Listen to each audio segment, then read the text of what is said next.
Well, hey there, everybody. It's Adam. Thanks for hanging out with me. So hopefully this was going to be kind of quick. I don't know. So if you guys watch Brent over at Adventure Time RC, really awesome guy. And he watches most of my videos, if not all of them, comments on a whole bunch of them. We kind of go back and forth in the comments, joking with each other a lot. And when I did the retro build lunchbox, I used the oldest radio that I had. It's a high-tech Lynx, and it's from close to that period, but not quite. And, you know, it's fine. You know, it was all just to be that retro electronics, you know, 75 megahertz, yada, yada, yada. But when he saw the video, he reached out to me. He was like, hey, I've got an old Futaba radio. I'll send you. And I'm like, cool, how much you want for it? And he was like, no, I'm just going to send it to you. And he said he had more than one and didn't really have a need for them. So he was going to send me his extra and for nothing. So I'm like, awesome. So anyway, I got to thinking about it. And, you know, Brent likes random RCs just like I do. But he's, you know, even further down the road of, you know, everything RC. He does boats and minis and big stuff and small stuff and quick stuff and slow stuff. He does stuff like I do with the customizing, and, you know, he does custom paint jobs and random things. Really, really neat guy, and it's kind of, you know, all over the place with RC. So I reached out to him and I was like, hey, I've got some nitro stuff around here. Would you be interested in any of that? And he said he's never really done anything with nitro. And long story short, I had an 8-scale buggy here that I have no need for. So I decided, hey, I'm going to send him the 8-scale buggy and some gear that I have laying around that I'm not using, that he should probably get some enjoyment out of, do something different, have fun with it, and, you know, just experience that side of the hobby. So I sent him that. And, you know, he had sent me his package. And, you know, life is busy and things were going by and I didn't get the package. So finally he reached out to me after about a week and he was like, hey, did you get that box? And I'm like, no, I didn't. So what happened is he sent it out via UPS and it got all the way to going out for delivery on my end, but never got delivered. And then it got said damaged in transit, returning to sender. And then damaged in transit, returning to sender. And then back up to Ohio to him. So I never got it, never saw it damaged, didn't know what was going on. So he gets the box, and the box is a little bit damaged, but evidently had a big hole in it. And it did damage some things in the box, because he had sent me the radio and said he was sending along some other little things along with it. So, one, I feel really bad that he offered to do this, and two, that, you know, they damaged something in shipment that's not really easily replaceable. Anyway, he decided to go ahead and send me, I'm assuming, the same radio, if not the other radio that he had, and repackaged everything up and sent it. So, you know, I'm expecting, you know, a radio and some small things. And this big old thing shows up. Now, I did love fragile.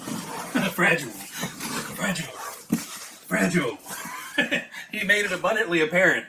Guys, don't tear up the box. So, thankfully, it did show up. It has one little, like, puncture on the side, but, you know, I feel in there, and there's a lot of bubble wrap in there, so I don't think anything's wrong with that.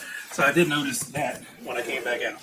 Anyway, I'm going to rip this open. As you can see, it's still taped shut. I haven't even looked in it yet.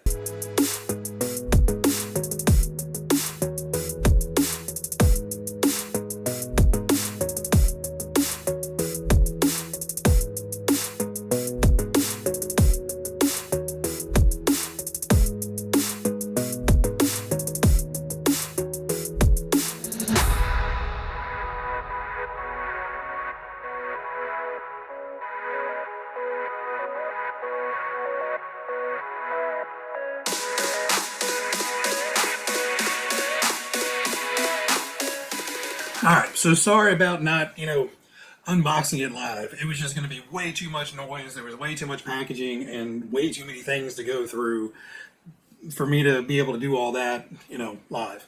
So we're just going to cut to here and show you what was in the box. So obviously this was what's left of the antenna from this radio. So probably have to do a little work on that one to get that one back working. But I'm pretty sure it's all it is just take the radio apart and put the new antenna in, because I think these are a fixed antenna, but I'm sure I have an antenna that will work to be able to get this one going again.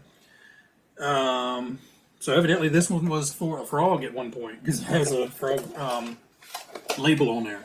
But a nice Futaba Magnum Sport radio, which is a little bit more in line with kind of the time period of when the lunchbox was out. And then we have another one just like it, except this one actually has the proper wibbly wobbly on it, not the wrangly dangly thing here. And then we have both of the receivers for them. So Brent, thank you so much. I will definitely put this one into the car, and well, I don't know, this one may actually go in, because this actually has the rubber wheel versus the newer plastic wheel. I don't know, I'll figure it out. But so there was a lot more in that box, and I got really curious when I pulled out one of these. So if you guys have watched the channel before, you've seen something similar. And then I pulled out one of these, and I'm like, okay, so there's two of them.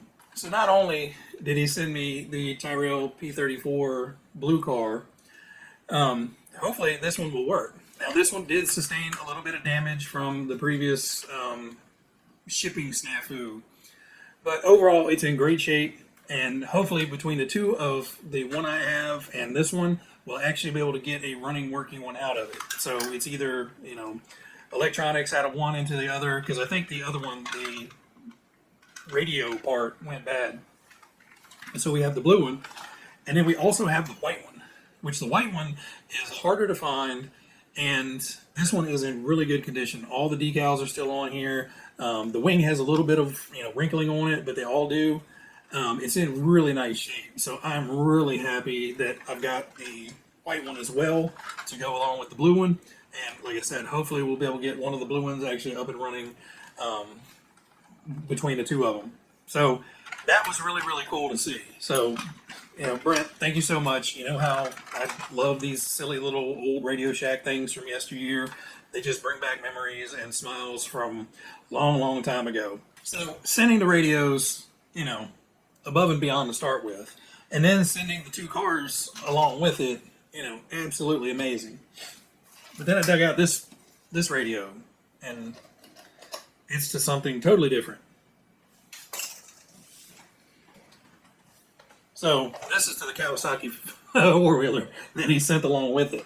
So now I know why the box was so big and a little bit pricier to send.